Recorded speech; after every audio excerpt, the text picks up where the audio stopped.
Hello my lovelies, Chef Kieron Hales here at Zingerman's Coleman Farms. Continue our series of some of my favorite cookbooks as part of my 8,500 cookbook collection. This one's a really somewhat recent edition. Been lucky enough to know the author. We actually helped do the book launch out here. This one's called Cooking with Scraps. It's by Lindsay Jean Hard.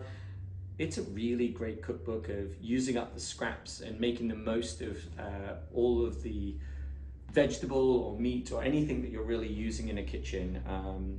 We're going to get to the recipe that I've got in there that we absolutely adore in our house. My actual 7-year-old can't survive without it. But I think that this is a book that should be inspiring. It gets you excited about ways to not waste. There was one thing that we had with one of our farmers out here years ago where he says, you get hundreds of times to cook my potatoes, but I only get one chance a year to grow them. And so he only gets to research and do all of those changes once a year and see whether they work. And respecting that amount of effort that's gone in to grow that crop, to produce that vegetable that you're going to use, you want to use the most of it. So when you're peeling potatoes to make mashed potatoes because you don't want the skins in them, we should be deep frying those skins and turning them to chips or dehydrating them. We should take all of the carrot tops and turn them into part of our salads. And in this cookbook, there's a really great recipe for a banana bread where they actually use the skin. I've heard this used before. I had a couple of Jamaican friends when I worked at the White Barn in Kennebunkport.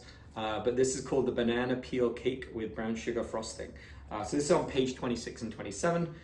It's so great. You would think that's a little weird, it's not gonna work. What I love about this is a way to use up those bananas that go a little too ripe. I like an almost pitch black banana that's really mushy in my kitchen. I'll totally eat it, but I'm probably the only one in my house that will. But at that stage, you can put those in the freezer, pull out after you've got 2 or 3 of them, and you're ready to make this cake. It's super easy recipe. It's a way to use up something that you unwittingly would probably throw away or put onto the compost heap. It is something that your kids will love if they like bananas in any way, and my 7-year-old sure does.